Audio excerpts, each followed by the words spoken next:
السلام علیکم ناظرین۔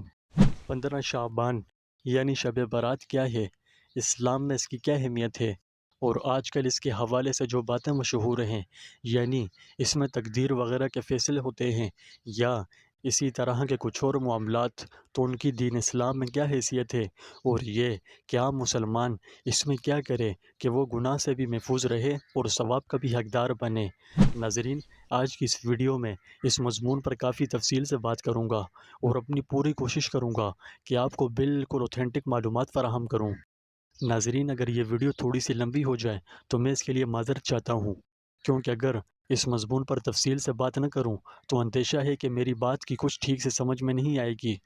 سب سے پہلے یہ جانتے ہیں کہ 15 شعبان کو شب برات کیوں کہتے ہیں، اس لفظ کی کیا حقیقت ہے۔ تو دیکھیے، 15 شعبان کی رات کو یہ جو آج کل شب برات کہا جاتا ہے، یہ نام کسی بھی حدیث سے ثابت نہیں ہے، یعنی 15 شعبان کی رات کو شب برات کہنے کا کسی حدیث میں ذکر نہیں آیا ہے، اور اہل عرب اس کو لیلۃ النصف من شعبان کہتے ہیں۔ اس کا مطلب یہ ہے کہ ماہ شعبان کے نصف کی رات۔ اب سوال آتا ہے کہ 15 شعبان کی رات کو شب برات کہا کیوں جاتا ہے۔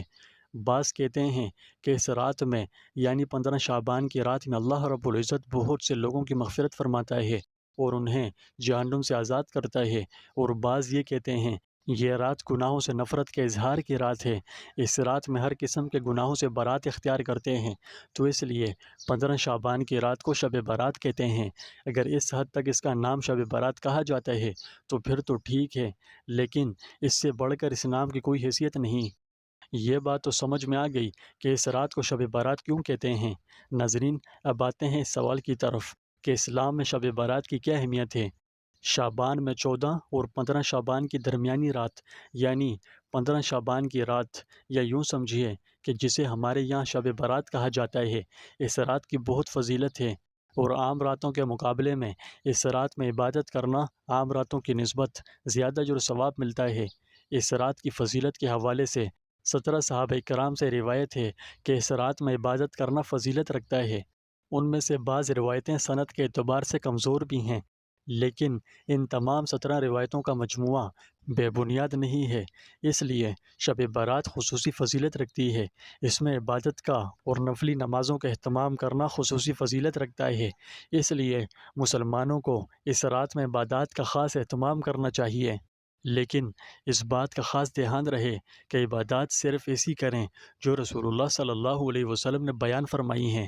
کچھ لوگ اس رات میں عجیب و غریب طرح کی غلطیاں کرتے ہیں، جن میں 100 رکعت نفل کی جماعت ہوتی ہے یا صلاۃ التسبیح وغیرہ کی باجماعت نماز ادا کی جاتی ہے۔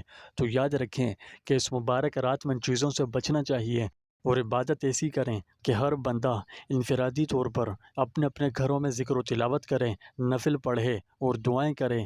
اس کے علاوہ یہ جو آج کل عجیب و غریب طرح کے رسوم و رواج کا اہتمام کیا جاتا ہے، تو ان سے دور رہنا چاہیے، کیونکہ اس کی وجہ سے وہ کہیں نہ کہیں بدعت گھڑنے والوں کے زمرے میں شامل ہو جاتا ہے۔ بدعتیں گھڑنے والوں کے بارے میں رسول اللہ صلی اللہ علیہ وسلم نے بہت ہی سخت وعیدیں ارشاد فرمائی ہیں۔ کہنے کا مقصد یہ ہے کہ اپنے آپ کو فالتو چیزوں سے دور رکھیں، ٹھیک ہے، اور عبادت صرف اسی طرح کی جائے جس طرح نبی کریم صلی اللہ علیہ وسلم نے فرمائی۔ تیسری بات، اس رات کی فضیلت کے حوالے سے ایک روایت میں آتا ہے، حضرت ابو موسیٰ اشعری رضی اللہ عنہ رسول اللہ صلی اللہ علیہ وسلم سے روایت کرتے ہیں کہ آپ صلی اللہ علیہ وسلم نے فرمایا، اللہ تعالیٰ نصف شعبان کی رات میں اپنے بندوں پر خصوصی طور پر متوجہ ہوتا ہے، اور 2 طرح کے لوگوں کو چھوڑ کر یعنی مشرک اور کینہ پرور کے علاوہ اپنی تمام مخلوق کی بخشش فرما دیتا ہے۔ اسی طرح ایک اور روایت میں آتا ہے کہ رسول اللہ صلی اللہ علیہ وسلم نے فرمایا، جس کا مفہوم یہ ہے کہ اس رات آفتاب کے غروب ہوتے ہی اللہ تعالیٰ آسمان دنیا پر نزول فرما کر پوچھتا ہے کہ ہے کوئی مغفرت کا طلبگار کہ میں اسے بخش دوں، ہے کوئی رزق کا طلبگار کہ میں اسے رزق عطا فرماؤں، ہے کوئی مجھ سے عافیت مانگنے والا کہ میں اسے عافیت عطا فرماؤں، ہے کوئی ان چیزوں کا طلبگار، اور یہ سلسلہ طلوع فجر تک جاری رہتا ہے۔ تو ناظرین، اس رات میں زیادہ سے زیادہ عبادت کرنی چاہیے، اور خوب ذکر و تلاوت اور استغفار کرنے چاہیے اور دعائیں مانگنی چاہیے۔ ناظرین، جو شخص ذکر کرتا ہے تو اسے ذکر کرنے کی برکت سے کون سے فوائد حاصل ہوتے ہیں، اس حوالے سے میں ایک ویڈیو بنا چکا ہوں، اور اس میں کافی تفصیل سے ذکر کرنے کے فضائل بیان کیے ہیں۔ اگر آپ ذکر کے فضائل جاننا چاہتے ہیں تو اوپر آئی بٹن پر اس کا لنک آ رہا ہے، اس پر کلک کر کے آپ اس کے فضائل جان سکتے ہیں۔ اس کے علاوہ استغفار کرنے کے فضائل و فوائد پر بھی 2 ویڈیو بنا چکا ہوں۔ اگر آپ انہیں بھی دیکھنا چاہتے ہیں تو نیچے ڈسکرپشن میں اس کا لنک موجود ہے، آپ انہیں بھی ضرور دیکھ لیجئے۔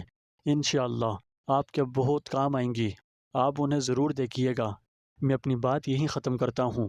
اللہ سے دعا ہے کہ اللہ آپ کو سننے اور مجھے بیان کرنے کا ثواب عطا فرمائے اور اپنی اس نعمت سے ہمیشہ مالدار رکھے۔ اگر بیان کرنے میں یا سننے میں کسی قسم کی غلطی ہو گئی ہو تو اللہ معاف فرمائے۔